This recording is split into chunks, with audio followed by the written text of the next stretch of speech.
Good evening friends, welcome to tech analytics weekly review. आज का review बहुत interesting होने वाला है क्योंकि मंथली एक्सपायरी हो चुकी है और हम देखेंगे बैंकिंग, ऑटो, आईटी और बैंक निफ्टी के चार्ट्स सेक्टर वाइज। पूरे बैंकिंग को रिव्यू करेंगे, ऑटो सेक्टर को भी रिव्यू करेंगे, आईटी को भी रिव्यू करेंगे। तो जो लोग हमारे साथ लास्ट वीक जुड़े थे उन्हें पता है कि हमने बैंकिंग स्टॉक्स का रिव्यू करने के बाद फिगर आउट किया था कि रिस्क रिवार्ड बहुत हाई है। अब हम बैंकिंग स्टॉक्स को कुछ दिन के लिए कोई ट्रेड नहीं करेंगे जब तक रिस्क रिवार्ड इसका नॉर्मल नहीं हो जाता। तो चलिए शुरुआत करते हैं, सारे चार्ट्स को देखेंगे, सेक्टर वाइज रिव्यू करते हैं। तो सबसे पहले हम techanalytics.com की वेबसाइट पे जाएंगे। जो लोग पहली बार इस वीडियो एनालिसिस को देख रहे हैं वो वीडियो को लाइक कर सकते हैं और वेबसाइट पे जाके अपना लॉगिन क्रिएट कर सकते हैं। आपको फ्री एनालिसिस करने का वेबसाइट पे एक्सेस मिल जाएगा। चार्ट्स देख सकते हैं sector wise, risk reward, stock wise, entry किस प्राइस पे करनी है, एग्जिट किस प्राइस पे करना है। तो जो स्टूडेंट्स लर्निंग सेक्टर वाइज या स्टॉक वाइज चार्ट्स का कर रहे हैं वो डीप एनालिसिस कर सकते हैं, और जो students fresh investing in trading में आना चाहते हैं उनको हम रिकमेंड करेंगे वेबसाइट को 3 से 6 महीने तक आप एनालिसिस करिए और वर्चुअल ट्रेड कर सकते हैं वेबसाइट पे। वो एकदम फ्री है, फर्स्ट मंथ में आपको सारा एक्सेस मिलेगा और आप अपना पोर्टफोलियो मैनेज कर सकते हैं। जो एआई सिग्नल्स हैं उन सिग्नल्स को आप एडवांस ऑर्डर के थ्रू बाय सेल कर सकते हैं। तो वो सारा प्रोसेस आपको अवेलेबल है वेबसाइट पे। पर हम आज के जो सेशन में सिर्फ सेक्टर्स को रिव्यू कर रहे हैं चार्ट्स बेस पे। तो हम जब वेबसाइट पे जाएंगे, एआई सिग्नल को क्लिक करेंगे, तो मैंने निफ्टी 50 और बैंकिंग स्टॉक्स के सारे शेयर सॉर्ट कर लिए।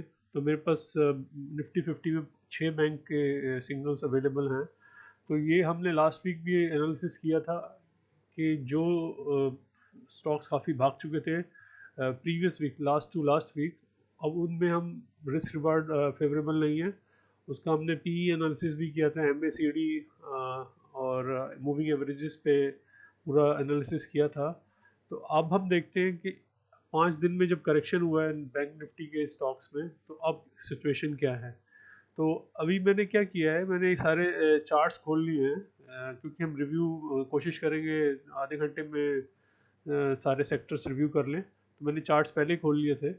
अब आप इन चार्ट्स में अगर आप देखेंगे तो आपको निफ्टी 50 में जितने भी बैंक्स, प्राइवेट और पीएसयू, सारे चार्ट्स मैंने खोले हैं। इसमें bank of Baroda, IndusInd bank, SBI, yes bank, axis bank, Nifty bank का इंडिविजुअल चार्ट भी है, कोटक बैंक, आईसीआईसी और एचडीएफसी बैंक। तो अब हम शुरुआत करते हैं, पहले प्राइवेट बैंक को देख लेते हैं।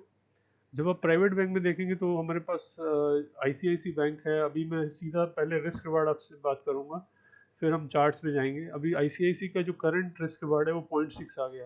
अगर हम मेरा आप लास्ट वीक फ्राइडे का एनालिसिस देखेंगे तो ये सारे रिस्क रिवार्ड कोई 4 पे चल रहा था, कोई 5 पे चल रहा था, तो वो फेवरेबल नहीं था।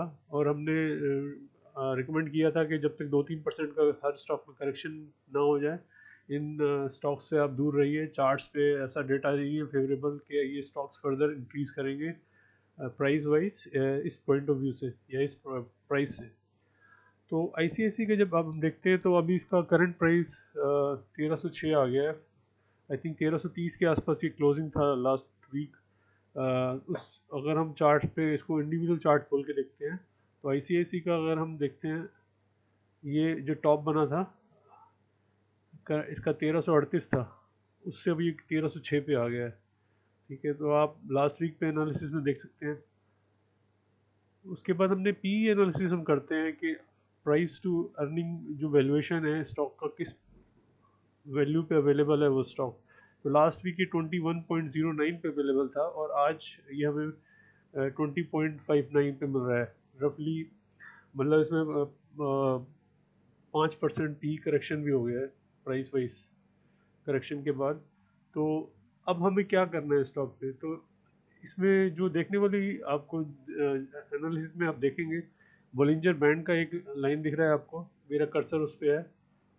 उसको भी क्रॉस कर गया था, ब्रेकआउट आया था, उसके बाद ये वापस उसके नीचे आ गया है और अभी काफ़ी नीचे क्लोज हुआ है। तो मैं 5 दिन का अगर एवरेज देखता हूँ तो ये 5 दिन के एवरेज से भी नीचे चला गया है प्राइस। अगर मैं डेटा एनालिसिस करता हूँ इसका, आपको यहाँ क्लियरली विजिबल होगा जो DMA5 है उससे ये 1% के नीचे ट्रेड कर रहा है, और एक्सपोनेंशियल जो लोग फॉलो करते हैं उसमें ये 0.6% नीचे ट्रेड कर रहा है। तो ये इसमें एक अच्छा खासा करेक्शन आ गया है, 1338 से भी 1306 पे आ गया है। ठीक है, अब हम इसका रिस्क रिवार्ड अगर देखते हैं तो 0.6 फेवरेबल है। हम कोशिश करते हैं 0.25 से लेके 0.75 के बीच में वो स्टॉक आपके जो रिस्क रिवार्ड है वो काफ़ी फेवरेबल हो जाता है, और जो रिस्क रिवार्ड हाई है वो उस पर मॉडरेट या हाई रिस्क पे, टिपिकली हाई रिस्क पे हम उसको अवॉइड करते हैं। तो अब ये लो रिस्क रेंज में आ गया है, इसका पी भी करेक्शन हो गया है। ठीक है, और अगर हम इसके अलावा SBI और कोटक देखते हैं, SBI में भी 24 तारीख को रिस्क एंट्री हुई थी, AI सिग्नल 800 रुपये प्राइस था, अभी 802 है, तो इसमें कुछ खास मूवमेंट नहीं आया। 2-3 दिन जो भी ट्रेड हुआ है लास्ट वीक, इसका रिस्क रिवार्ड 0.5 है। अगर हम इसका चार्ट देखते हैं तो इसके चार्ट में आपको एक चीज़ नोट करनी है कि DMA 20 डेज और 50 डेज का नेगेटिव क्रॉसओवर बना हुआ है। ये सारे PSU का यही हाल है। इसका हम एक पूरा मैं आपको खोल के दिखा देता हूँ। यहाँ पर आप जाएंगे स्कैन में, मूविंग एवरेजेस क्लिक करेंगे तो आपको इस पेज पे लेके जाएगा वो, और यहाँ पर आप इसको PSU से हम फिल्टर कर लेते हैं, निफ्टी 50 के, या टोटल में सारे ही देख लेता हूँ एक बार जस्ट फॉर रिव्यू पर्पस। तो इसमें आप देखिए इस वाले पेज पे आपको क्लियरली विजिबल होता है कि DMA 20 क्रॉसओवर जो मीडियम टर्म ट्रेंड होता है वो सारे PSU में नेगेटिव बना हुआ है। आप कोई भी चार्ट खोल के देखेंगे तो उसमें सब में नेगेटिव है।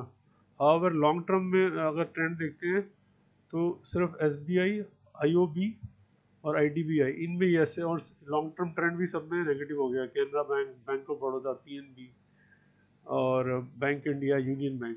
तो अभी इन स्टॉक से आप रिकमेंड यही होगा कि आप सिर्फ स्टडी पर्पस के लिए इन चार्ट्स को रिव्यू कर सकते हैं। अगर मैं आपको इन सबका एनालिसिस दिखाऊं चार्ट वाइज, ये जब तक लोड हो रहा है मैं वापस आपको इस वाले चार्ट पे लेके जाता हूँ। इसमें आप जो हम सारे स्टॉक्स देख रहे हैं, बैंक ऑफ बड़ौदा का DMA 20 डेज नेगेटिव है, इंडसइंड बैंक प्राइवेट बैंक है ये पॉजिटिव हो गया है, इस पर अभी आएंगे हम। SBI का भी नेगेटिव क्रॉसओवर बना हुआ है, येस बैंक का भी नेगेटिव क्रॉसओवर बना हुआ है। ग्रीन लाइन 20 डेज की है, रेड लाइन 50 डेज की है, तो नेगेटिव क्रॉसओवर हो रखा है। और आपका और ये सारे प्राइवेट बैंक हैं, इनमें सब में पॉजिटिव क्रॉसओवर हो है, तो इनको अभी हम इग्नोर करते हैं।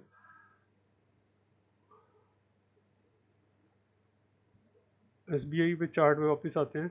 SBI का MACD देखेंगे, आपका जो शॉर्ट टर्म है उसमें वो पॉजिटिव हो गया है, और पी क्रॉसओवर अभी ये अबाउट टू क्रॉस पॉजिटिव। ये जो प्राइस करेक्शन शुरू हुआ है तो पी करेक्शन भी इसमें स्टार्ट हो गया है। ये 11.87 पे ट्रेड कर रहा था पी वाइज, और ये अभी जब रिवर्सल हुआ है तो 10.1 पे आ गया, और अभी ये लास्ट क्लोजिंग जो है वो 10.55 है, जो एवरेज पी है उसके बराबर ही आ गया है ये। तो ये पॉजिटिव क्रॉसओवर होना चाहिए। जो हमारी चेकलिस्ट चार हम देखते हैं चेकलिस्ट में पॉइंट्स, पी क्रॉसओवर पॉजिटिव है, MACD पॉजिटिव है, DMA 20 डेज 50 डेज पॉजिटिव है, और यहाँ पर ये सिग्नल में आना चाहिए आपका। तो आपका उस स्टॉक को आप मान के चलिए कि उसमें आपको एक मीडियम टर्म में 5-10% का राइज दिखा सकता है वो। ठीक है, तो SBI को भी इग्नोर कर सकते हैं, पर नेक्स्ट वीक हम देखेंगे PSU का किस तरफ जाता है ट्रेड। अगला हमारा जो स्टॉक है रिव्यू आज के, वो कोटक बैंक है। कोटक बैंक में भी अभी रिस्क रिवार्ड 0.31 हो गया है, काफ़ी फेवरेबल है। इसका भी हम चार्ट देख लेते हैं। तो इसके DMA 5 डेज का देखेंगे तो 1.74 नीचे ट्रेड कर रहा है ये, और एक्सपोनेंशियल में भी 1% नीचे ट्रेड कर रहा है।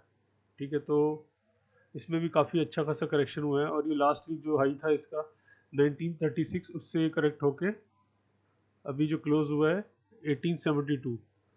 तो इसमें भी रफली 60 रुपये के आसपास का करेक्शन हुआ है।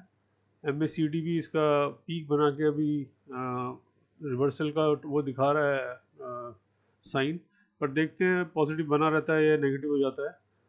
और अगर आप इसका पी देखते हैं, जो 3 महीने पहले इसका जुलाई में 20.18 था, वो आपको 17.3 पे मिल रहा है।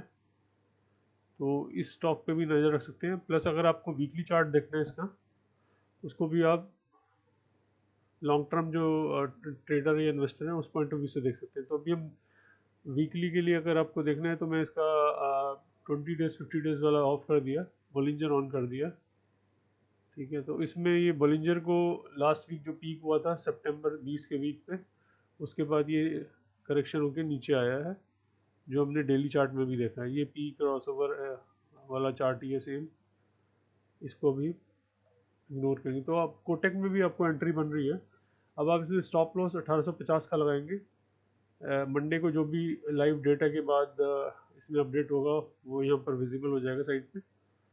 और इसका टारगेट अभी यहाँ से 1942 निकल रहा है, रफली 3.7%। सेम ICICI में 3.2% के आसपास 1350 का टारगेट बन रहा है। और स्टॉप लॉस ICICI का रहेगा 1281। तो ICICI और कोटेक अच्छा एक आपको एंट्री दिखा रहे हैं नेक्स्ट वीक के लिए। इसके अलावा एक एक्सिस बैंक को देखते हैं। एक्सिस बैंक में भी रिस्क रिवार्ड हाई है, 2.13 है। ये फ्राइडे को करेक्शन हुआ है इसमें भी, पर खास करेक्शन नहीं हुआ, क्योंकि लास्ट वीक अगर देखेंगे तो एक्सिस बैंक हमने फेवरेबल बैंक पिक किया था चार्ट वाइज। जो सारे बैंकिंग में सिर्फ यही था लो रिस्क पे। तो इसने लास्ट वीक जो वीकेंड फ्राइडे को क्लोज हुआ है उसमें काफ़ी इसमें 5 दिन में अपसाइड मूवमेंट दिखाया। और अब चार्ट में भी देखेंगे, अगर मैं आपको लास्ट वीक का दिखाऊंगा, ट्यूसडे 24 तारीख के बाद इसमें इसने पीक बनाया है 1277 का, और अभी क्लोज हुआ है ये 1273। इसका medium term short term MACD भी पॉजिटिव में बना हुआ है, और पी क्रॉसओवर भी पॉजिटिव है। तो ये सारे चेकलिस्ट हमने ऑलरेडी चेक कर लिए थे, हम सिर्फ रिव्यू कर रहे हैं कि अब सिचुएशन क्या है बैंकिंग स्टॉक्स की। तो एक्सिस बैंक को अभी आप इग्नोर कर सकते हैं। हाउएवर इसका रिस्क रिवार्ड 2.13 है, और टारगेट अभी 1290 के आसपास है, और ये अभी टारगेट हिट नहीं हुआ है लास्ट वीक। ठीक है, तो ये 1.2% का गेम बचा हुआ है इसमें। पर इसका अगर आप स्टॉप लॉस देखते हैं तो 1228 का है, यहाँ से 3% के आसपास है, 3.25%। अब हम अगला इसमें जो बैंकिंग स्टॉक निफ्टी 50 का बैंक ऑफ बड़ौदा है, इसमें भी वही सिचुएशन है कि इसका MACD, पहले मैं आपको MACD और DMA 20 डेज 50 डेज वाला जो इशू है वो दिखाया था। तो DMA 20 डेज नेगेटिव क्रॉसओवर बना हुआ है, ये बॉलिंजर नीचे की डायरेक्शन में ट्रेवल कर रहा है। अभी इसमें रिवर्सल का साइन आया है, इसने 20 डेज और 50 डेज दोनों को क्रॉस कर दिया है पॉजिटिवली। MACD भी इसने पॉजिटिव क्रॉसओवर कर दिया है, और की क्रॉसओवर भी पॉजिटिव कर दिया है। तो ये 3 पॉइंट आपके चेकलिस्ट में टिक टिक टिक हो गए हैं, एक्सेप्ट DMA 20 डेज और 50 डेज जो मेजर वो है मीडियम टर्म का। अगर जिस स्टॉक में ये पॉजिटिव होता है उस स्टॉक में आप मान के चलिए 1-2 महीने अच्छा ट्रेंड बना रह सकता है। उस जो आपको और इंडिकेटर भी अगर पॉजिटिव सपोर्ट करते हैं तो उसको आप फॉलो कर सकते हैं। और इसका इजी एक तरीका ये है, ये जो आपका चैटबॉट है जिसमें एनालिसिस लाइव अपडेट होता है, इसमें अगर DMA 20 days crossing up DMA 50 को क्लिक करेंगे तो इसमें लिस्ट आ जाती है कि इस पर्टिकुलर डे में कौन सा स्टॉक पॉजिटिवली क्रॉस ओवर है। जैसे फॉर एग्जांपल मैं मारुति का अगर यहाँ चार्ट बोलता हूँ, फ्राइडे को ये पॉजिटिव क्रॉस ओवर हुआ था, तो ये आपको इमीडिएटली बता देगा ये इस पर्टिकुलर स्टॉक में DMA 20 days 50 days positive cross over. तो इसमें बड़ा स्पाइक पॉसिबल है। तो ये आप आइडेंटिफाई यहाँ हुआ था जब प्राइस 20 डेज और 50 डेज को क्रॉस कर दे, और उसके बाद वो ब्रेकआउट भी दे दे, और आप देखेंगे ग्रीन लाइन ये अपसाइड रिवर्सल हो रखा है इसमें, मतलब ये कर्व बन रहा है, ऊपर की तरफ जा रहा है। तो ये एक इंडिकेटर था यहाँ पर कि इसमें ब्रेकआउट इसमें अच्छा आने वाला है। तो इसमें आप नजर ऐसे स्टॉक्स पे नज़र रख सकते हैं। उसके लिए आपको सिंपल इसमें जाके लिस्ट में देखना है, और अपना आप नोट कर सकते हैं आज पर्टिकुलर किस स्टॉक में DMA 20 days 50 days cross over हुआ है, पॉजिटिव भी और नेगेटिव भी। नेगेटिव लिस्ट भी है, जो स्टॉक फर्दर नीचे जाएगा उसको नेगेटिव क्रॉसओवर दिखाएगा। फॉर एग्जांपल मैं अभी रूपा का चार्ट खोला है तो इसमें नेगेटिव क्रॉसओवर है, तो इसमें आप मान के चलिए प्राइस फर्दर नीचे जा सकता है। ये सारे नेगेटिव दिखा रहे हैं, ये पी क्रॉसओवर भी नेगेटिव है। तो आपको सिर्फ 3 इंडिकेटर देख के ही पूरा स्टॉक की मीडियम टर्म स्टोरी समझ आ जाती है कि स्टॉक किस डायरेक्शन में जा रहा है। ठीक है, तो अब मैं अब वापस बैंकिंग स्टॉक पे आता हूँ। अगला स्टॉक हमारे पास HDFC है। HDFC का हमने डिटेल एनालिसिस किया था, इसका फॉरवर्ड पी एनालिसिस भी किया था। वो आप जिसको अगर फंडामेंटल पी एनालिसिस में इंटरेस्ट है तो मेरा लास्ट वीडियो देख सकता है, अदरवाइज आप कैलकुलेटर में जाके यहाँ पर फॉरवर्ड पी एनालिसिस भी कर सकते हैं। उसका उसका एक बढ़िया एग्जांपल हमने HDFC लेके लिया था। इसको हमने, अगर हम चार्ट पे पहले चार्ट देखते हैं, अभी रिस्क रिवार्ड इसका 1.04 है। लास्ट वीक इसका काफ़ी हाई था, आई थिंक 5+ रिस्क रिवार्ड था, तो रिकमेंडेड नहीं था ये। और इसका मैक्सिमम हमने निकाला 1770 के आसपास ये जाएगा, उसके बाद ये करेक्शन हो जाएगा, क्योंकि इसका पी जो है मैक्सिमम पी इसी प्राइस पे गया है। उसके बाद पी सेलर्स आ जाते हैं, वो उस पर्टिकुलर स्टॉक को सेल कर सकते हैं, एक रिस्क था। तो अभी इसका 1.04 पे, अब हम चार्ट में देखते हैं, टारगेट अभी 1795 का बन रहा है, बट इसका जो इशू है वो था पी का।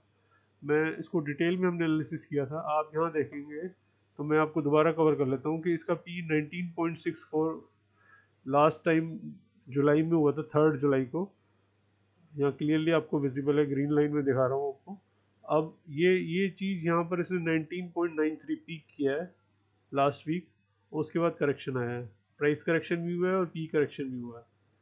तो जो जो लास्ट पी था इसने इसको क्रॉस कर दिया है। अब हम इसका दोबारा एक बार एनालिसिस करते हैं।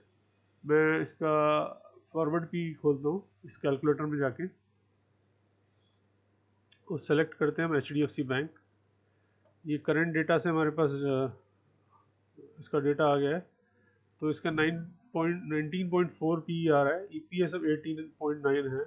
तो अगर आपको ये जस्ट आपको समझाने के पॉइंट ऑफ व्यू से मैं बता रहा हूँ कि अगर आपको फॉरवर्ड पी एनालिसिस करना है किसी भी स्टॉक का, तो अभी जैसे 19.41 है, इसका 19 पॉइंट लास्ट जो था पीक, मैं उस पीक पे डाल रहा हूँ 19.64। हमने लास्ट वीक 19.64 से लिया था कि इसका प्राइस कहाँ तक जा सकता है, तब ये 1757 दिखा रहा था हमें। 1770 के आसपास हमने मान के चला था कि ये मैक्सिमम जाएगा, फिर इसमें करेक्शन आ सकता है।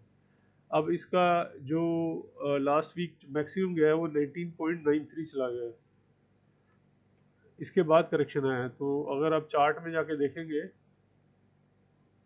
तो लास्ट वीक का यही 1783.45, इसके बाद इसमें करेक्शन हुआ है। और यहाँ पर ये जो बॉलिंजर का टॉप था वहाँ पर जाके इसने करेक्शन दिया है। ठीक है, अभी अगर मैं देखता हूँ डेटा इसका, एवरेजेस डेटा, तो एवरेजेस डेटा में DMA 5 डेज से नीचे ट्रेड कर रहा है और एक्सपोनेंशियल्स 5 डेज से भी नीचे ट्रेड कर रहा है। तो अब हम वेट करेंगे इसमें, अगर रिस्क रिवार्ड हमारे को फर्दर डाउन मिलता है 0.4 0.5 या 0.3, तो वो एक अच्छी एंट्री हो सकता है, क्योंकि अब यहाँ से अपसाइड जो बन रहा है इसका 2.5% का ही है। जो नया इन्वेस्टर होगा सिर्फ 2.5% के लिए स्टॉक में नहीं आएगा, अनलेस ये जो इसका पास्ट हाईएस्ट पी था 19 पॉइंट, जो अभी अगर हम लास्ट वीक का भी ले 19.93, इसको भी अगर ये ब्रेक करने के लिए रेडी है, राइट, मतलब ट्रेड तो पी वो 20 पे भी कर सकता है, 22 पे भी कर सकता है, 25 पे भी कर सकता है, उसका तो कोई लिमिट नहीं है ना। तो वो फिर टेक्निकल ख़त्म हो जाता है वहाँ पर, वो फंडामेंटल वाले उसमें आ जाता है। But I think next month से जब रिजल्ट स्टार्ट आ जाएंगे हो जाएंगे, तो EPS ज़्यादा इम्पोर्टेंट हो जाता है फॉर टाइमिंग, जब तक रिजल्ट नहीं आता, और आपकी जो टेक्निकल इंडिकेटर है वो बैक सीट पे आ जाते हैं, बट उसके बाद भी वो आपको सपोर्ट रजिस्टर्स का काम करेंगे। ठीक है, तो ये था हमारा निफ्टी बैंक, इनके जो प्राइवेट बैंक्स हैं और 2 PSU बैंक्स हैं, उसका हमने एनालिसिस किया है।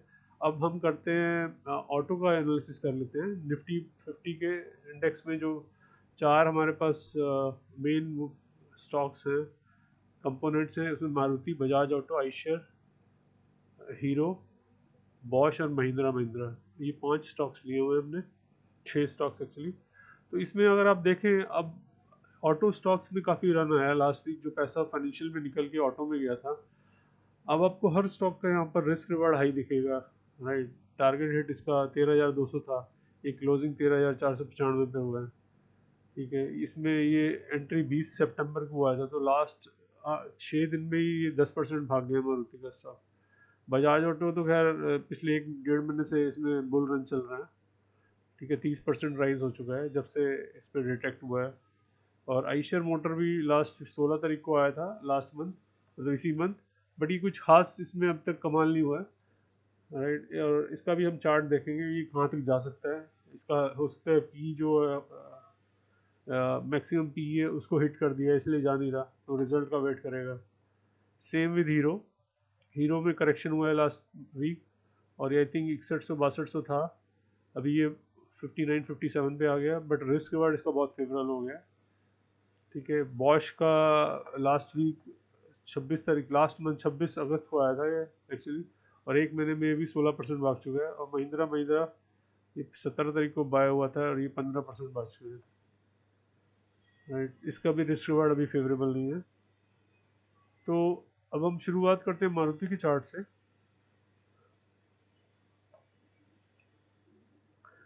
ये जो मूविंग एवरेजेस डेटा है वो सारा ग्रीन दिख रहा है आपको, स्ट्रॉन्ग चार्ट इंडिकेट करता है वो।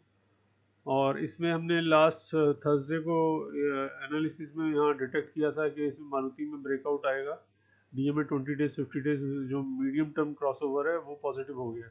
तो अब आपको मारुति में जब भी डिप आता है तो आप इसमें एंट्री कर सकते हैं। वो डिप 5 दिन के मूविंग एवरेज के लेके भी कर सकते हो आप, कोई 15 दिन पे भी कर सकता है, और कोई 5 दिन एक्सपोनेंशियल पे भी कर सकता है, कोई 13 दिन पे भी कर सकता है। डिपेंड कि डिप कितना आता है, उस वक्त आपको रिस्क रिवार्ड एंड वैल्यूज देख के डिसाइड करना है। रिस्क रिवार्ड आपका अगर ज़्यादा है और डिप आया है तो उस आप फॉर एग्जांपल 5 दिन के मूविंग एवरेज पे आपको स्टॉक मिल रहा है, बट रिस्क रिवार्ड अभी भी 2 या 2.5 है या 1.5 है, तो आप उम्मीद करो ये फर्दर प्राइस नीचे जाएगा। और रिस्क रिवार्ड जब तक इसका 1 से नीचे ना हो जाए या 0.75 से नीचे ना हो जाए, तो ये नीचे की जो एवरेजेस सपोर्ट है वहाँ तक जा सकता है। तो ये एक सिंपल सा रूल होता है, जो स्टूडेंट सीख रहे हैं मूविंग एवरेजेस से ट्रेड करना, उनको ये ध्यान रखना चाहिए। रिस्क रिवार्ड बड़ा इंपॉर्टेंट उस वक्त रोल प्ले कर सकता है डिप में, आपको कब एंट्री लेनी है। क्योंकि ये क्वेश्चन आता है डिप तो हुआ है, अब वो 2 दिन की एवरेज पे हुआ है, 5 दिन की एवरेज पे डिप मिल रहा है, 10 दिन की एवरेज पे मिल रहा है, तो किस एवरेज पे आप उसको बाय करेंगे, राइट। वो 3 पे आपने बाय किया पर रिस्क रिवार्ड हाई था, तो वो 5 दिन की एवरेज के नीचे तक जा सकता है, या 10 दिन की एवरेज के नीचे तक जा सकता है। तो वहाँ आपका रिस्क रिवार्ड प्ले करता है। और प्लस आपको पी भी देखना है, आपका पी अगर मैक्सिमम चल रहा है या आपका जो मैक्सिमम पी है उससे नीचे अभी स्टॉक ट्रेड कर रहा है। तो मारुति के स्टॉक में देखेंगे तो इसमें काफ़ी स्ट्रॉन्ग एमएसीडी पॉजिटिव हुआ है। और हमारा पी क्रॉसओवर भी देखें, ये भी लास्ट वीक ही 19 तारीख को पॉजिटिव क्रॉसओवर हुआ है। तो सारे इंडिकेटर इसके पॉजिटिव थे लास्ट लास्ट वीक, इसके इस जो इसकी बुल रैली को डिफाइन करते हैं। अब मैं इसका अगर 6 महीने का पी देखता हूँ, मैक्सिमम 33.14 गया है, और ये अभी ट्रेड 28 पर कर रहा है। तो अगर मैं इसको कैलकुलेटर में जाके दोबारा इसका वो देखता हूँ, कैलकुलेटर में गया, मैं यहाँ से मारुति को सिलेक्ट करता हूँ, तो मेरा करंट सिचुएशन ये आ गया है। ईपीएस इसका 1467 है, इसी को हम डालते हैं यहाँ पर। ये स्टॉक कहाँ तक जा सकता है, मैं आपको सिर्फ वही कैलकुलेट फॉरवर्ड पी एनालिसिस करके बता रहा हूँ। जो लास्ट इसका पीक था वो था हमारा 33.14, तो यहाँ पर हम 33.14 एंटर करेंगे, तो मेरा जो प्राइस निकल के आता है वो 15,500 के आसपास निकल के आता है। तो अभी जो ट्रेड हो रहा है वो 13,500 पे चल रहा है, तो रफली 2,000 का इसमें रन है। अब इसका क्वार्टरली रिजल्ट अक्टूबर में जो आएगा उसमें ये देखने वाली बात होगी कि ये जो ईपीएस है इसको मेंटेन रखते हैं या यहाँ पर करेक्शन आता है। ये फॉर एग्जांपल ये मान लो 500 हो जाता है, तो आपका स्टॉक प्राइस 16,570 तक जा सकता है। मैं जस्ट एग्जांपल दे रहा हूँ, ये मान लो 425 रह जाता है, तो आपका ये प्राइस करेक्शन होकर 14,084 तक जा सकता है। तो ये फॉरवर्ड पी एनालिसिस कर सकते हैं जो स्टूडेंट फंडामेंटल एनालिसिस को भी फॉलो करते हैं। तो अभी इसमें हमें वेट करेंगे क्योंकि काफ़ी बढ़ चुका है, एक वीक में 10% भाग चुका है।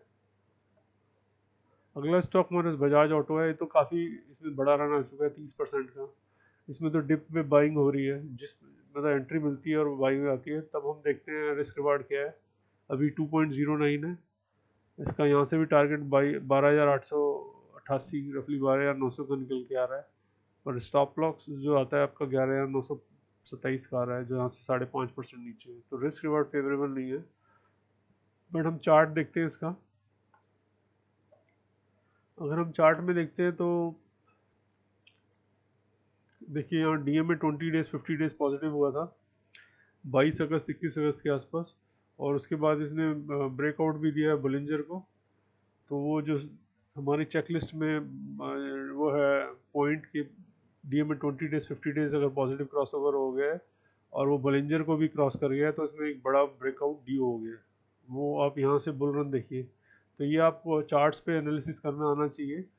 किसी भी चार्ट को देख के आप पता लगा सकते हैं वो स्टॉक कहाँ तक जा सकता है। अब यहाँ पर सेम टाइम 19 अगस्त के आसपास पी भी क्रॉसओवर पॉजिटिव हुआ है।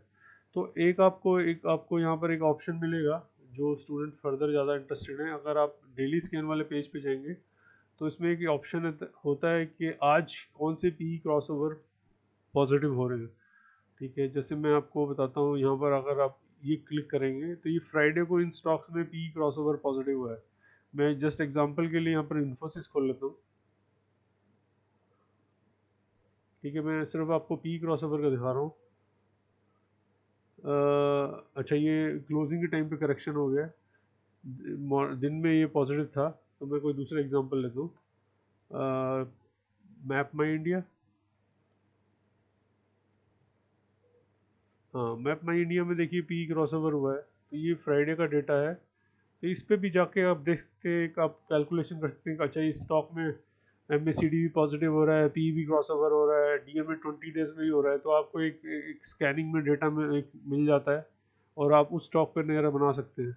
ठीक है, यहाँ पर आप देखेंगे डीएम में 20 डेज 50 डेज। तो अब जैसे बालकृष्ण इंडस्ट्री में हुआ है, एबीबी में हुआ है, एसीसी में हुआ है। ठीक है, ये भी हमने देखा ही था, डीएम में 20 डेज 50 डेज। तो ये पॉजिटिव क्रॉसओवर यहाँ हो गया। इसका पी क्रॉसओवर पहले ही हो चुका है। ठीक है, तो ये हमारे जो चेकलिस्ट में एक पॉइंट था कि वो होने चाहिए। तो ये अब यहाँ पर ये डिप पे आपको अच्छी एंट्री मिल रही है। एसीसी में अगर किसी का इंटरेस्ट है तो इस स्टॉक पे नज़र बना सकता है।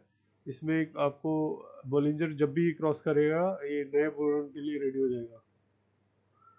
ओके, तो हम डीप एनालिसिस कर रहे हैं चार्ट्स का। अब हम वापस आते हैं। तो अब इसमें तो डिप में आपको जब भी मिलेगा आप एंट्री कर सकते हैं। रिस्क रिवार्ड आपको देखना है, डीए में 5 डेज पे ले सकते हो आप, 15 डेज पे ले सकते हो। 6% का करेक्शन बहुत अच्छा होगा। राइट, 13 दिन पे भी ले सकते हो एक्सपोनेंशियल पे। तो ये तो वेट करना पड़ेगा। इसमें अभी नया एंट्री आपको डिप पे ही लेना है, तो अभी कुछ करने वाला कुछ नहीं है, रिस्क रिवार्ड भी आई है। अब आइशर का चार्ट ले लेते हैं हम। आइशर के चार्ट में देखिए ये बिल्कुल इसके साथ चल रहा है। डीएम में 20 डेज 50 डेज पर D 50 days cross over positive हुआ है और इसने बॉलिंजर को भी क्रॉस कर दिया है। अब इसका जो पी था वो देखने वाली बात है कि पी इसका 33 हो गया है और 34.5 मैक्सिमम था इसका। हाँ, उसी उसी रेंज में आ गया है। अब इससे ज़्यादा स्टॉक में बढ़ने का स्कोप कम है, क्योंकि मतलब अगर आप इसका फॉरवर्ड भी कैलकुलेशन भी करें 34 पे लेते हैं हम इसको। जस्ट मैं कैलकुलेशन कर रहा हूँ। यहाँ पर आइशर हमने लिया। आइशर में हमने जाके जो करंट अभी मेरा 32.68 है और इसका 33.06 लास्ट टाइम गया था। ईपीएस यही 152.51 रख दिया मैंने। तो मेरा 50 या 41 का प्राइस निकल के आ रहा है। ठीक है, और ये उस प्राइस के आसपास ये ट्रेड हो रहा है। ये एक मिनट, 33 पॉइंट एक्चुअली 34.35 है। मैं करेक्ट करता हूँ, 34.35। तो ये 5200 का निकल के आ रहा है एक्चुअली। तो यहाँ से आपके पास अभी रन जो है मतलब रफली 175 180 रुपये का रन है आइशियर में।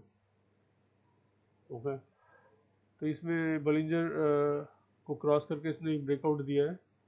हो सकता है 100-150 रुपये रन करने के बाद इसमें फिर ये थोड़ा स्टॉप हो जाए और वो मंथली रिजल्ट जो आएगा उसके बेस पे डिसाइड करेगा आगे की मूवमेंट स्टॉक में क्या होनी चाहिए।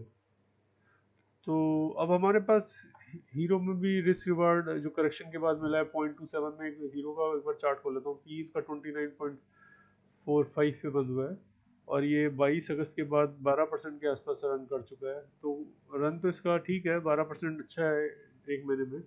अभी जो हमारा चार्ट है वो क्या कहता है, इसमें अब करेक्शन आया है एक्चुअली लास्ट वीक ना। उस करेक्शन के बाद ये डी एम ए 5 डेज से 2% नीचे अवेलेबल है, ई एम ए 5 डेज से 1.1% नीचे है। और ऑब्वियसली ये पी क्रॉसओवर तो इसमें पॉजिटिव ही चल रहा है। अब आप यहाँ देखिए 33-31 पे मैक्सिमम था 3 महीने 6 महीने का, और ये वहाँ पर ही आके वापस ने पी सेलिंग हुई है। अब ये पी करेक्शन मोड में आ गया है। तो अब इसका ज़्यादा इसमें कुछ बनता नहीं है क्योंकि पी इसका टॉप अप हो गया है, टॉप बनाने के बाद करेक्शन आ गया है।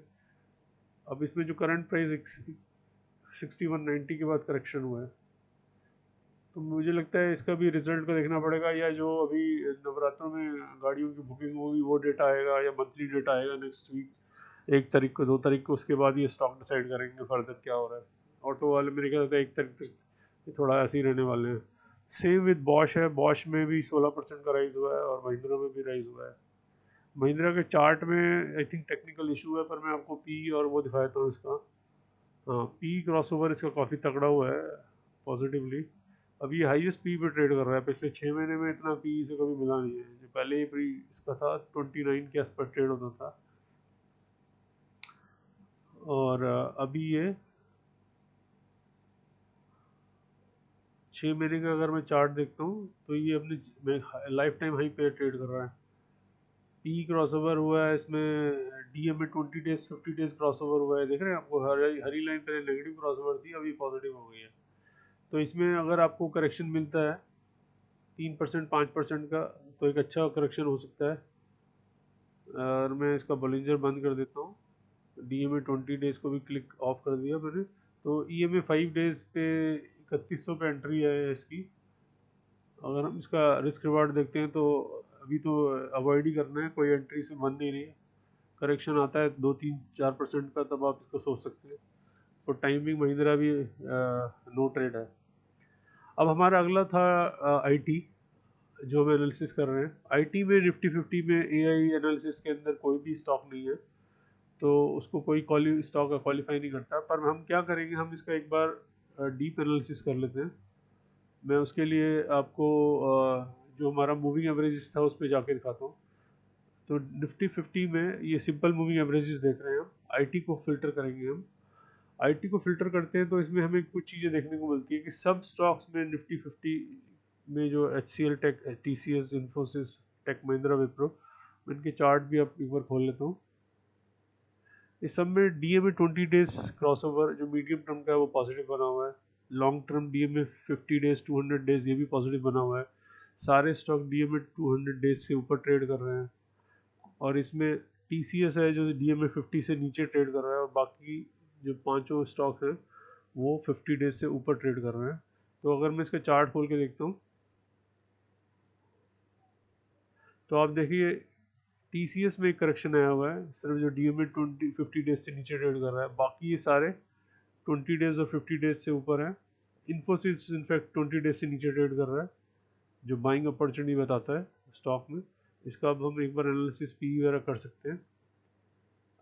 एल टी आई एम भी 20 डेज से नीचे ट्रेड कर रहा है बट 50 से ऊपर कर रहा है। और विप्रो में 20 डेज से ऊपर ट्रेड कर रहा है, 50 डेज से भी ऊपर ट्रेड कर रहा है। चार्ट वाइज सारे स्टॉक सही है एक्सेप्ट टीसीएस। टीसीएस में हो सकता है रिजल्ट, क्योंकि सबसे पहला स्टॉक जो आता है क्वार्टरली रिजल्ट स्टार्ट होते हैं, तो I think next month first stock TCS ही रहता है। तो वो आपका रिजल्ट डिसाइड करेगा ये कहाँ जाता है। पर मैं इंडिविजुअल एक बार चार्ट खोल के आपको दिखाता हूँ कि टीसीएस में अभी क्या सिचुएशन बनती है। वापस आते हैं यहाँ पर और हम टीसीएस का इंडिविजुअल चार्ट खोलते हैं, इसका पी एनालिसिस कर लेते हैं, जो अब इम्पोर्टेंट हो जाता है रिजल्ट जैसे पास आ रहा है। तो इसका एमएसीडी नेगेटिव बना हुआ है, ये हमने देखा। पी 20 डेज 50 डेज क्लोज, ये नेगेटिव मतलब इसका रिवर्सल चल रहा है। बट ये ज़रूरी नहीं है क्रॉस हो सकता है रिजल्ट अच्छा है और ये बाउंस बैक हो के इसको दोबारा चेंज कर दे इसका पाथ। तो जो TCS का मैक्सिमम जो गया था प्राइस 35.29 पे ट्रेड कर रहा था ये, और आज ये जो हमें फ्राइडे क्लोजिंग मिली है 33.42 पे मिली है। अब इसका जो ऑब्वियसली रिजल्ट आ रहा है उस पर डिपेंड करता है। मैं यहाँ जाके TCS पिक कर लेता हूँ एनालिसिस के पॉइंट ऑफ व्यू से। तो अब हमारे पास जो 33.31 है और ये 35 मान के चलिएगा 35.5 पे ट्रेड करता है वापस। EPS इसका 43.087 लगा रहा हूँ मैं, जो लास्ट क्वार्टर का, सॉरी 128 मैंने प्राइस भर दिया उसमें। तो आपका 4577 का इसका प्राइस निकल के आता है, जो यहाँ से रफली 270 रुपये ऊपर है। अब अगर आपका क्वार्टरली रिजल्ट 128 से EPS जो क्वार्टरली अर्निंग आएगा, अगर ये हमारा बढ़ के आता है, मान लो ये फॉर एग्जांपल 135 कर दिया मैंने, ठीक है, और ये 35 PE पे मैक्सिमम में जाता है, तो आपका ये प्राइस 4792 तक की TCS यहाँ से अपसाइड दिखा सकता है। रफली यहाँ से 500 रुपये का इसमें एक रन आएगा, ठीक है। अगर ये इसका फ्लैट रहता है, मान लो मैं 129 ही खाता हूँ, तो ये स्टॉक कुछ खास कुछ करेगा नहीं। 4580 है जो इसका लास्ट पी से कैलकुलेशन, वो वहाँ तक ही जाएगा। तो अब आप समझ सकते हैं कि पूरी गेम अब EPS की है। टेक्निकली कुछ खास स्टॉक में अभी हम मूवमेंट नहीं देखेंगे रिजल्ट आने तक, ठीक है। हो सकता है अगर रिजल्ट आने से एक दिन पहले लोग कुछ पोजीशन बनाते हैं, बाय कॉल पोजीशन लेते हैं, राइट, स्पेकुलेशन मार्केट में, तो वो चीज़ अलग है। उस पर्टिकुलर डे में स्टॉक 1-2% ऊपर जा सकता है रिजल्ट से पहले, और फिर EPS डिसाइड करेगा।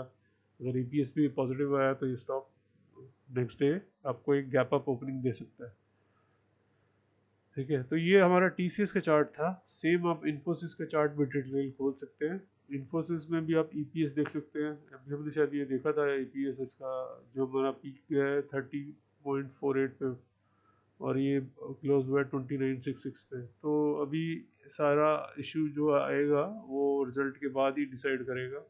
इसमें काफ़ी नैरो ट्रेड चल रहा है। अगर आप उस पॉइंट ऑफ व्यू से देखते हैं, बॉलिंजर बैंड है काफ़ी नैरो हो गया, या तो ये फर्दर नीचे जाएगा ब्रेक होके, या इसको तोड़ के ऊपर जाएगा। EPS अगर पॉजिटिव आया तो इसको ब्रेक कर देगा। अगर इसका EPS पिछले क्वार्टर से नेगेटिव आता है, मतलब कम आता है, तो ये नीचे की डायरेक्शन में ब्रेक करेगा इन्फोसिस।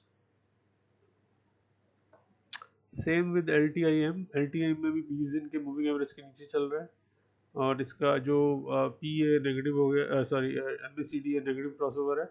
ये अगर आप यहाँ पर देखते हैं चार्ट में, हमें MACD नेगेटिव क्रॉसओवर है, वो आपको वहाँ पर भी दिख रहा था। और जो इसका 6 महीने का अर्निंग है EPS के हिसाब से, पी जो बन रहा है वो ऑलमोस्ट पीक पे चल रहा है। 44 पे आके इसने करेक्शन दिया है दोबारा, अब ये 42.14 पे क्लोज हुआ है। तो इसमें जो मूवमेंट आया था वो आया था 31 से लेके ये 30% EPS राइज हुआ है, सॉरी पी राइज हुआ है उसी EPS पे, ठीक है। अगर आप इसका 6 महीने का मैं अगर चार्ट देखता हूँ, प्राइस जो मूवमेंट बढ़ा है 6 महीने का, मैंने यहाँ पर जूम किया, तो आप यहाँ देखिए ये 6 महीने पहले ये इसका जो प्राइस था वो 4500, रफली 4500 4600 था, और ये ऊपर जाके अब जो बंद हुआ है 64 तक चला गया है। तो इसमें बहुत फ्राइडे क्लोजिंग 6150 है, तो काफ़ी अच्छा मूवमेंट आ चुका है। अब इसको EPS ही डिसाइड करेगा इसका, राइट। अगर मैं इसका EPS कैलकुलेटर पे जाके देखता हूँ दोबारा LTIM, तो 43.75 जो फ्राइडे क्लोजिंग पे हमारे को पी मिल रहा है 145। अगर इसका 145 से इसको इसी पी को मेंटेन करना है, तो इसको मान लें फॉर एग्जांपल 150 अगर मैं लेता हूँ और 143.75, तो ये 6500 तक जा सकता है स्टॉक। अगर ये पी इसका EPS कम आता है, मान लो मैंने इसको कैलकुलेशन पॉइंट ऑफ व्यू से ले रहा हूँ 141 किया है, तो इसका आपको प्राइस इसमें एक फर्दर डाउन साइड दिखता है आपको फिर 6100 का, मतलब इसी प्राइस से और नीचे जा सकता है, क्योंकि इस पे तो ऑलरेडी ट्रेड हो रहा है ना। अगर आपका रिजल्ट में वो अर्निंग कम आती है तो फिर जो लॉन्ग टर्म इन्वेस्टर हैं या इंस्टीट्यूशन इन्वेस्टर हैं वो स्टॉक को डाउनग्रेड करेंगे, उस डाउनग्रेड रिपोर्ट के अकॉर्डिंगली प्राइस एडजस्ट होगा और वो डाउन साइड डायरेक्शन में जा सकता है। तो इसको हर हालत में 145 प्लस का वो लाना पड़ेगा EPS to justify the earning. ठीक है, इसको मैं बंद कर देता हूँ चार्ट को। तो इस तरह आप जाके वेबसाइट पे डायरेक्टली खुद भी कर सकते हैं, जो मैं आपके सामने कर रहा हूँ ये एनालिसिस खुद भी कर सकते हैं। अब अगर एक चीज़ और मैं आपको बताना चाहूँगा, अगर हम सिर्फ कंपैरिजन चार्ट पे ना जाके सिर्फ डेटा में देखते हैं, तो इन 6 स्टॉक्स में आपको सबसे कम जो मिल रहा है stock P point of view से वो विप्रो है। 25.39 पे पी पे ट्रेड हो रहा है वो। उसके बाद इन्फोसिस है और फिर HCL है और फिर TCS है। जो हाईएस्ट उस पर पी पे ट्रेड हो रहा है वो टेक महिंद्रा और LTIM है। तो इन स्टॉक्स, दोनों स्टॉक पे नज़र बना कर रखते हैं। करेक्शन आता है LTI टेक महिंद्रा में, LTIM में, तो बिकॉज अगर वो EPS को मेंटेन नहीं करते हैं तो विप्रो का एक बार हम चार्ट खोलते हैं कि कम पी पे अवेलेबल है, इसमें क्या मूवमेंट आ सकता है चार्ट वाइज। अभी इसमें DMA 20 डेज 50 डेज तक पॉजिटिव क्रॉसओवर है और DMA 20 डेज सपोर्ट पे ये रिवर्सल आ जाता है। ये देखिए 2-3 बार DMA 20 डेज टेस्ट कर रहा है, यहाँ पर भी टेस्ट किया, फिर ये रिवर्सल आ गया। पर MACD इसका काइंड ऑफ फ्लैट ही है, बहुत क्लोज चल रहा है, इससे कुछ ज़्यादा आप पता नहीं लगा सकते। हाउएवर अगर आप पी क्रॉसओवर देखते हैं तो वो पॉजिटिव है, और मैं इसका 6 महीने का पी देखता हूँ तो ये उस पॉइंट ऑफ व्यू से 27 पे मैक्सिमम 27.53 गया था और अब ट्रेड कर रहा है 25.4 पे। ठीक है, तो अगर ये इस पी को जस्टिफाई करना है ऐसे, तो ये ऑलमोस्ट यही प्राइस निकल के आता है इसका 573। पी कैलकुलेटर पे आप जाके भी आप इसको कैलकुलेट कर सकते हैं। मैंने इस विप्रो लिए यहाँ पर,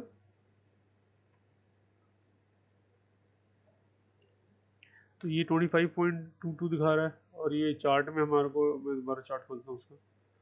चार्ट में हमारा जो था, जो क्लोजिंग हुआ है वो डेटा में भी आपको दिख रहा है। जो मैक्सिमम पी था वो हमारा यहाँ था 27.53। तो मैं अगर यहाँ पर 25 पॉइंट EPS हम 21.34 रख के 27.3 रखता हूँ तो मेरा 582 के आसपास प्राइस निकलता है इसी अर्निंग पे, 21.34 पे। और ये अर्निंग बढ़ा के देता है, मान लो 10% अर्निंग बढ़ाता है, 10% काफ़ी ज़्यादा होता है।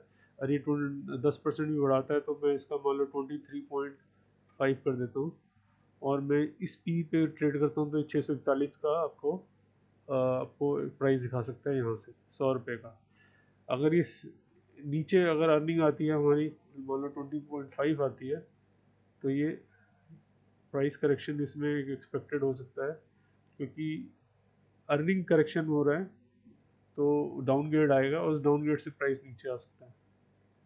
ठीक है, तो ये सारे हमने एनालिसिस किए।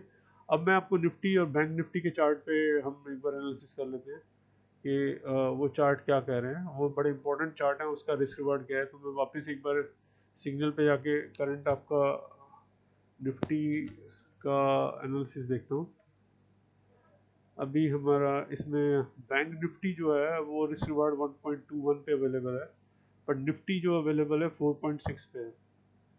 तो निफ्टी में आपको नेक्स्ट वीक ध्यान रखना है, एक डिप मिल सकता है, क्योंकि इसका रिस्क रिवार्ड 4.6 पे चल रहा है। हाउएवर बैंक निफ्टी करेक्ट हो गया है और आपको इसमें एंट्री लेनी है तो आपको लिमिट प्राइस लगाना होगा 53.84 या उससे नीचे 53,080, जो आपको जो करंट प्राइस है वो। तो आप इस पर नज़र बना सकते हैं अगर आपको बैंक निफ्टी इससे कम मिलता है या डिप आता है।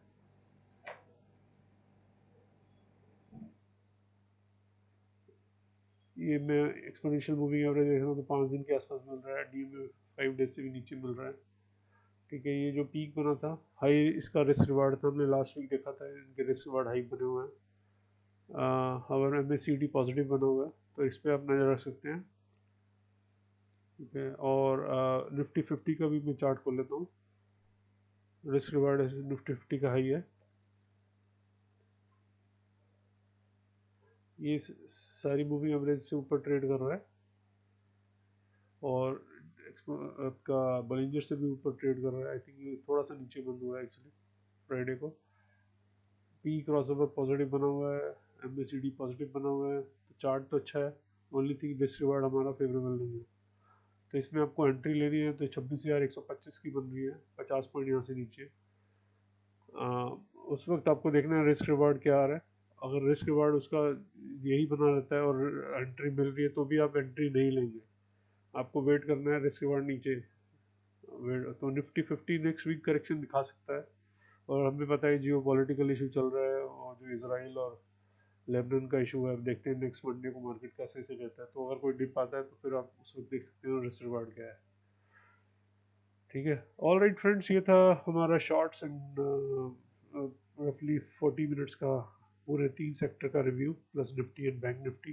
तो हमारा वीकली रिव्यू मिड वीक हम कोशिश करेंगे नेक्स्ट वीक एक रिव्यू करने का, जो टेक्निकल चार्ट्स पे हम देखते हैं मार्केट को, और रिस्क रिवार्ड क्या है, किस पे एंट्री लेनी चाहिए, क्या नए सिग्नल आ रहे हैं। इसके अलावा मैं आपको एक बार सेक्टर वाइज एक एनालिसिस दिखा रहा था, जो हमारा वीकली फंड फ्लो हुआ है लास्ट वीक, उसका मेटल्स में गया है। मेटल का हमने रिव्यू नहीं किया है, ऑटोमोबाइल और मेटल्स हमारे विनर थे। और PSC से स्टॉक्स में भी कुछ रिवर्सल दिखा है हमें, वो हमने आज रिव्यू नहीं किया। मैं कल एक कोशिश करूँगा मेटल और PSC का एनालिसिस करने का संडे को, उस पर नज़र बनाए रख सकते हैं आप यूट्यूब चैनल पे। ठीक है, तो फंड्स जो निकले हमारे IT में निकले हैं, केमिकल्स, टेक्सटाइल, FMCG, इन सब में फंड्स निकल के इन सेक्टर्स में गए हैं।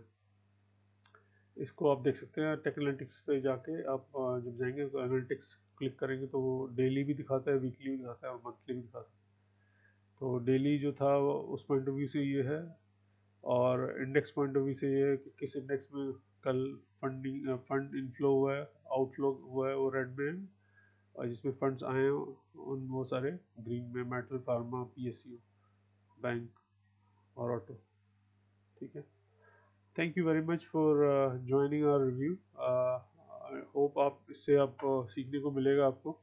जो स्टूडेंट्स फर्स्ट टाइम देख रहे हैं वो वेबसाइट को लॉगिन क्रिएट कर सकते हैं और यूट्यूब चैनल को सब्सक्राइब कर सकते हैं। सो वीकली रिव्यू के लिए और मिड वीक भी हम कोशिश करते हैं, और डेली भी कई कई बार लाइव मार्केट पे भी हम रिव्यू करते हैं। So thank you very much, have a nice weekend.